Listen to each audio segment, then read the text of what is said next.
India that is Bharat.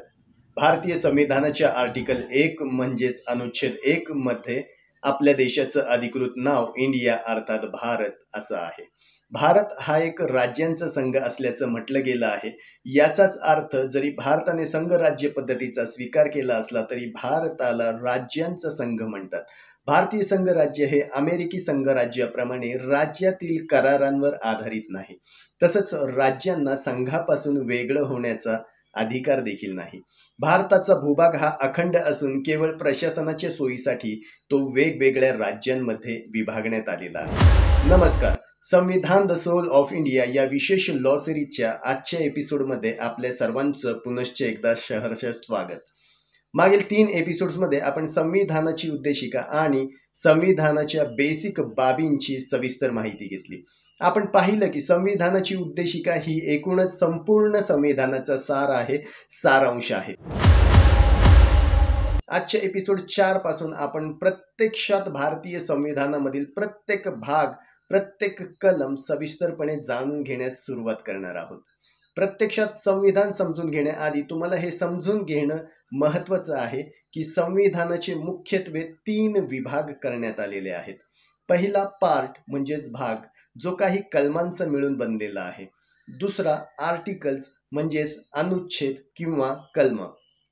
तिसरा schedule म्हणजेच अनुसूच्या ज्या सर्व भागांच्या नंतर दिल्या गेल्या आहेत. भारतीय संविधानाची अशी झालेली पार्ट्स, आर्टिकल्स आणि शेड्यूल्स मधील विभागणी तुम्हाला आधी समजून घेणं महत्त्वाचं आहे. कारण आपण संविधान समजून घेण्याचा प्रयत्न जेव्हा करू तेव्हा तुम्हाला समजेल की संविधानाच्या कोणत्या भागाबद्दल, कोणत्या कलमाबद्दल किंवा कोणत्या अनुसूचीबद्दल आपण चर्चा करत आहोत. चला तर मग सुरुवात करूयात. संविधानाचा part 1 the union and its territories. भाग 1 संघराज्य आणि त्यांचं राज्यक्षेत्र. भारतीय संविधानाच्या पहिल्या भागामध्ये कलम 1 ते 4 या 4 कलमांचा, या 4 आर्टिकलचा समावेश होतो. जेव्हा भारताच्या निर्मितीची वेळ आली तेव्हा भारताचा भूभाग कोणता असेल, तो कसा आणि कोणता मानला जाईल हा प्रश्न निर्माण झाला आणि म्हणूनच भारतामध्ये कोणते राज्य असतील, कोणते प्रदेश असतील यापासूनच भारताच्या संविधानाची सुरुवात होती. आता वाचूयात article 1. Article 1 subclause 1 India that is Bharat shall be a union of states. Article 1 subclause 1 सांगतं की इंडिया अर्थात भारत हा राज्यांचा संघ असेल आणि तो राज्यांची राज्यक्षेत्र, केंद्रशासित प्रदेश आणि नवीन संपादित केली जातील अशा क्षेत्रांचा मिळून बनलेला असेल. Article 1 subclause 2 The states and the territories thereof shall be as specified in the first schedule. Subclause 2 सांगतं की राज्य आणि त्यांचे राज्यक्षेत्र यांची रचना, माहिती ही शेड्यूल 1 मध्ये दिलेली आहे. याचाच अर्थ तुम्हाला जर भारतात कोणती राज्य आहेत, त्यांच्या सीमा काय आहेत आणि त्यांचं क्षेत्रफळ काय आहे हे जाणून घ्यायचं असेल तर तुम्हाला संविधानाची अनुसूची 1 म्हणजेच शेड्यूल 1 पाहावं लागेल. Article 1 subclause 3 The territory of India shall comprise A. The territories of the states, B. The union territories specified in the first schedule, and C. Such other territories as may be acquired. Article 1 subclause 3 सांगतं की भारताचे राज्य क्षेत्र कोणत्या गोष्टींनी बनलेलं असेल आणि त्यात काय काय समाविष्ट असेल. म्हणजेच भारतामध्ये राज्यांची राज्यक्षेत्र, टेरिटोरीज ऑफ दी स्टेट्स, पहिल्या अनुसूचित समाविष्ट केलेली संघ राज्य क्षेत्र म्हणजेच युनियन टेरिटोरीज आणि भारत अधिग्रहित करू शकेल अशा स्वतंत्र क्षेत्रांचा समावेश भारतामध्ये होतो. राज्यघटना निर्मात्यांनी चांगलं शासन सुनिश्चित करण्यासाठी आणि आपल्या बहुवांशिक आणि बहुसांस्कृतिक लोकसंख्येला सुरक्षित स्थान देण्यासाठी देशाची विभागणी राज्य आणि केंद्रशासित प्रदेशांमध्ये केलेली होती. इथं हे लक्षात घेतलं पाहिजे की टेरिटोरी ऑफ इंडिया हा शब्द युनियन ऑफ इंडियापेक्षा व्यापक स्वरूपाचा आहे. इथं मी तुम्हाला सांगू इच्छितो की कलम 1 च्या आधी म्हणजेच 1956 पर्यंत भारतातील राज्य ही 4 श्रेणींमध्ये, 4 कॅटेगरीजमध्ये विभागली होती, ज्यांना भाग ए, भाग बी, भाग सी, भाग डी असं म्हणतात. यामध्ये कोणती राज्ये किती मोठी आहेत, कोणत्या राज्यांसाठी काय व्यवस्था आहे आणि कोणते कायदे आवश्यक आहेत, त्यानुसार भारतातील सर्व राज्यांची विभागणी करण्यात आलेली होती. भाग डी ही ती राज्य आहेत, ते प्रदेश आहेत, ती क्षेत्र आहेत जी तुलनेने खूप लहान होती आणि इतर राज्यांपेक्षा ती विभिन्न अशा स्वरूपाची होती. 1956 पूर्वी फक्त अंदमान आणि निकोबार या बेटाचा समावेश भाग डी मध्ये होता. परंतु 1956 मध्ये झालेल्या 7व्या अमेंडमेंटनुसार कलम 1 मधून भारताच्या राज्यक्षेत्रांसंबंधातील वरील ए बी सी डी या 4 श्रेणी या 4 कॅटेगरी काढून टाकण्यात आल्या आणि संपूर्ण भारताचं राज्यक्षेत्र फक्त 2 कॅटेगरीजमध्ये 2 श्रेणींमध्ये विभागलं गेलं, म्हणजेच राज्य आणि केंद्रशासित प्रदेश, स्टेट्स अँड युनियन टेरिटोरीज. आज मितीस भारतामध्ये 28 राज्य आहेत आणि 8 केंद्रशासित प्रदेश आहेत. आपण थोडक्यात राज्य आणि केंद्रशासित प्रदेशांबद्दल थोडं जाणून घेऊयात. राज्य, आपल्यापैकी बहुतेक लोकांना राज्य म्हणजे काय हे माहीतच आहे. महाराष्ट्र, गुजरात, उत्तर प्रदेश, आंध्र प्रदेश, तामिळनाडू अशी एकूण 28 राज्य आहेत. राज्यातील नागरिक स्वतःचं राज्य सरकार निवडतात. राज्य पातळीवर 1 किंवा 2 सभागृह आहेत, विधानसभा आणि विधान परिषद किंवा फक्त विधानसभा. प्रत्येक राज्याचा स्वतंत्र मुख्यमंत्री असून तो राज्याचा प्रमुख असतो. राज्यांचा कारभार हा केंद्र सरकारपासून स्वतंत्रपणे चालविला जातो. केंद्रशासित प्रदेश, केंद्रशासित प्रदेश म्हणजेच युनियन टेरिटोरीज हा असा एक घटनात्मक प्रदेश आहे, क्षेत्र आहे ज्यावर केंद्र सरकारचं पूर्ण नियंत्रण असतं. म्हणजेच युनियन टेरिटोरीज म्हणजेच थोडक्यात काय तर केंद्र सरकारद्वारे थेट प्रशासित क्षेत्र. तुम्ही विचाराल केंद्र सरकारमध्ये कोणाकडून प्रशासित? पंतप्रधान मार्फत का? तर नाही. केंद्रशासित प्रदेश राष्ट्रपतींमार्फत प्रशासित केले जातात. केंद्रशासित प्रदेशांमध्ये राष्ट्रपती प्रशासकाची नियुक्ती करतात आणि या प्रशासकाला राष्ट्रपतींचे सर्व अधिकार असतात. जर त्या प्रशासकाला कोणती अडचण आलीच तर तो थेट राष्ट्रपतींकडे जाऊ शकतो. आपल्या सर्वांना माहितीच आहे की दिल्ली हा देखील केंद्रशासित प्रदेश आहे आणि त्यावर केंद्र सरकारचं नियंत्रण आहे. आता दिल्लीमध्ये मुख्यमंत्री केजरीवाल यांचं सरकार आहे आणि दिल्लीमध्ये एक नायब राज्यपालही आहेत. दिल्लीचे मुख्यमंत्री केजरीवाल आणि दिल्लीचे नायब राज्यपाल यांच्यात घडलेला विवाद आणि त्यावरील सुप्रीम कोर्टाचा निर्णय इत्यादी बाबत आपल्या सर्वांनाच माहीत आहे. त्यावर मी या एपिसोडमध्ये अधिक भाष्य करत नाही, त्यासाठी आपण नंतर स्वतंत्रपणे चर्चा करूया. पुढं सर्वात महत्त्वाचं, सर्व केंद्रशासित प्रदेशांमध्ये दिल्लीला एक युनिक कॉन्स्टिट्यूशनल दर्जा आहे. त्याचं महत्त्वाचं कारण म्हणजे दिल्ली ही संपूर्ण देशाची राजधानी आहे.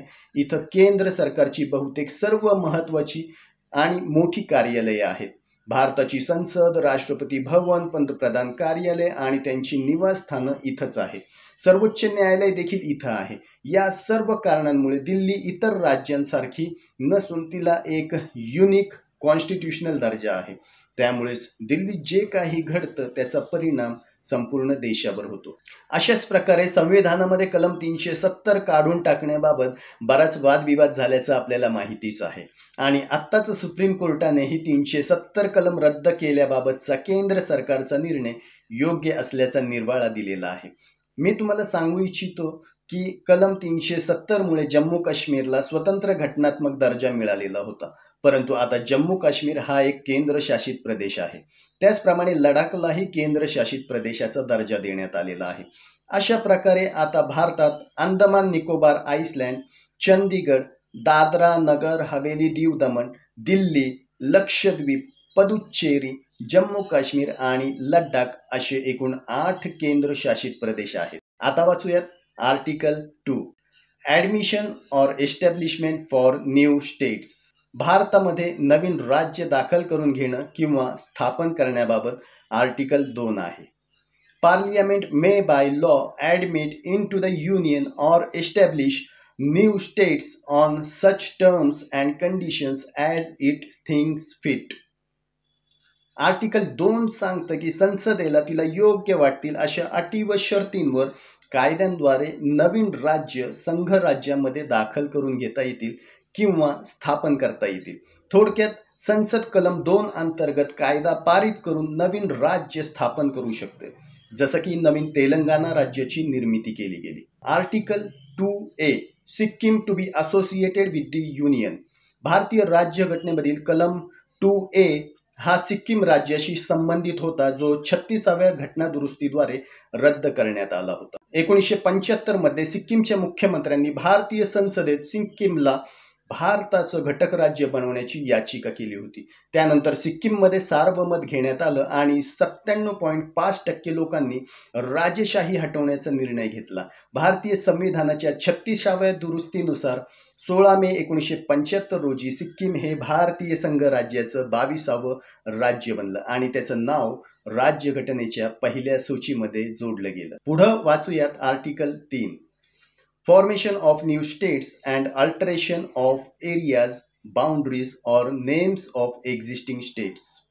नवीन राज्यांची निर्मिती आणि विद्यमान राज्यांची राज्यक्षेत्र, त्यांची सीमा अथवा नाव यात फेरफार बदल करण्यासंदर्भात कलम 3 आहे. वाचूयात कलम 3. Parliament may by law a form a new state by separation of territories from any state or by uniting two or more states or parts of states or by uniting any territory to a part of any state. B. Increase the area of any state. B. Diminish the area of any state. D.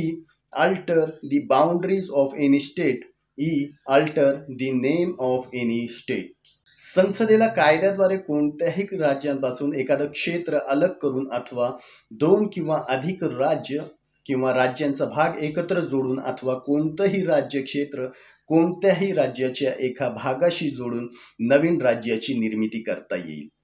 कोणत्याही राज्याचं राज्यक्षेत्र वाढवता येईल किंवा घटवता येईल.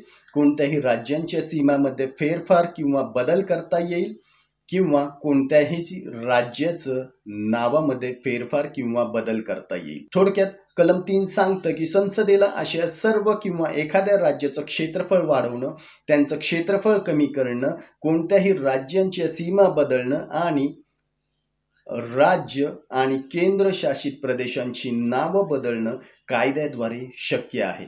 उदाहरणार्थ आंध्र प्रदेशामधून तेलंगणाची निर्मिती, उत्तर प्रदेशमधून उत्तराखंड, पटियाला आणि पूर्व पंजाब स्टेट्स युनियन इत्यादींचं विलिनीकरण करून पंजाब राज्याची निर्मिती याच कलमाद्वारे करण्यात आलेली आहे. परंतु संसदेने नवीन राज्य निर्माण करण्याचा निर्णय घेण्यापूर्वी किंवा विद्यमान राज्यांचं क्षेत्र किंवा त्यांच्या सीमा बदलण्याआधी 2 विशेष अटी पूर्ण केल्या पाहिजेत असं सांगितलं गेलं आहे. त्या कोणत्या 2 अटी आहेत पाहूयात. एक, संसदेच्या कोणत्याही सभागृहात म्हणजेच लोकसभा किंवा राज्यसभेत असा कोणतंही विधेयक आणायचं असेल किंवा नवीन राज्य स्थापनेसाठी विधेयक मांडायचं असेल तर ते कलम 3 अंतर्गत मांडता येतं. अशा विधेयकाला राष्ट्रपतीच्या पूर्व परवानगीशिवाय किंवा पूर्व शिफारशीशिवाय आणता येत नाही. म्हणजेच राष्ट्रपतींनी शिफारस केल्याशिवाय सरकार ते विधेयक लोकसभेत आणि राज्यसभेत आणू शकत नाही. आणि दुसरी महत्त्वाची अट, जेव्हा असं विधेयक जेव्हा राष्ट्रपतींच्या शिफारसीवरून आणलं जातं तेव्हा ते विधेयक आधी ज्या राज्यांचे प्रदेश बदलले जात आहेत अशा राज्यांच्या विधानसभाकडे अभिप्राय घेण्यासाठी पाठवले जातात. अशा राज्यांच्या विधानसभेत त्या राज्यांच्या बदलांबाबत त्या राज्याला काय म्हणायचं आहे याबाबत चर्चा आणि मतदान घेऊन त्या राज्यांचा अभिप्राय घ्यावा लागतो. त्यासाठी एक निश्चित कालावधी देण्यात आलेला आहे, जो कालावधी राष्ट्रपती वेळ प्रसंगी वाढवू शकतात. अशा राज्यांच्या विधानसभेच्या अभिप्रायानंतरच असं विधेयक ज्या सभागृहामध्ये पाठवण्यात आलं आहे त्या सभागृहात त्यावर चर्चा होऊ शकते. त्यामुळे या 2 अटींची पूर्तता केल्याशिवाय केंद्र सरकार मनमानी पद्धतीने नवीन राज्यांची निर्मिती आणि विद्यमान राज्यांची क्षेत्र, सीमा अथवा नाव यांमध्ये फेरफार करू शकत नाही. वाचूयात article 4. Laws made under article 2 and 3 to provide for the amendment of the first and the fourth schedules and supplemental, incidental and consequential matters.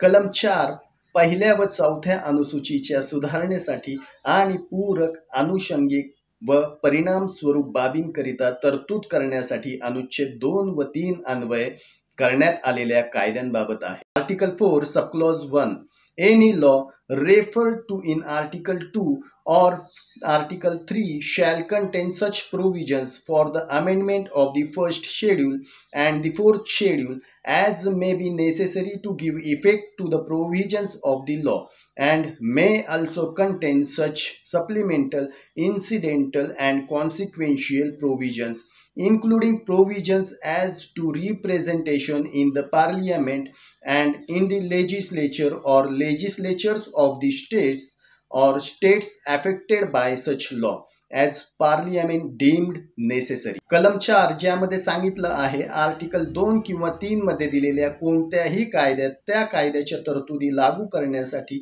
आवश्यक अशा पहिल्या अनुसूची आणि चौथ्या अनुसूची यामध्ये सुधारणा करण्याविषयीच्या तरतुदी अंतर्भूत असतील. संसदेला आवश्यक वाटतील अशा पूरक, अनुषंगिक आणि परिणाम स्वरूप तरतुदी त्यामध्ये अंतर्भूत असतील. Article 4, Subclause 2.